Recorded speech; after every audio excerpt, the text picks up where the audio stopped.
5 দিন ধরে প্রেস ক্লাবের সামনে অনশন কর্মসূচি শান্তিপূর্ণভাবে পালন করতেছি। কোনো উপদেষ্টা প্রশাসনের কোনো কেউ আমাদের সাথে দেখা করতে আসে নাই। আমরা অনশনরত মিছিল থেকে আসছি। দাবিটা কি? আপনার মেন দাবি কি? কি দাবি ছিল? আমাদের 4টা দাবি ছিল, এখন আমরা 2টা দাবি জানছি। আমাদের রাজস্বকরণ করতে হবে এবং আমাদের বর্তমানকৃত সকল বেতন ভাতা দিতে হবে। আমাদের এই 2টা দাবি। আমরা শান্তিপূর্ণভাবে আন্দোলন করার পরে ওই দিক থেকে খবর নিতে আসছে। আমি ওনাদেরকে বলছি আমরা শান্তিপূর্ণভাবে যমুনার সামনে যাবো, বিশৃঙ্খলা করবো না। আমাদেরকে ওখানে ওরা পুলিশরা আমাদেরকে মারছে। এখানে পুলিশরা আমাদের সহকর্মীর গায়ে হাত দিচ্ছে।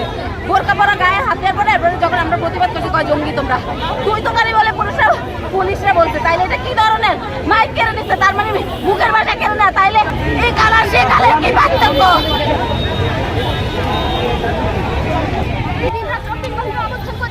কেউ আমাদের কোনো ঊর্ধ্বতন কর্তৃপক্ষ আমাদের সঙ্গে কথা বলে নাই, কোনো আশ্বাস করে নাই। আমরা সবগুলো মেয়ে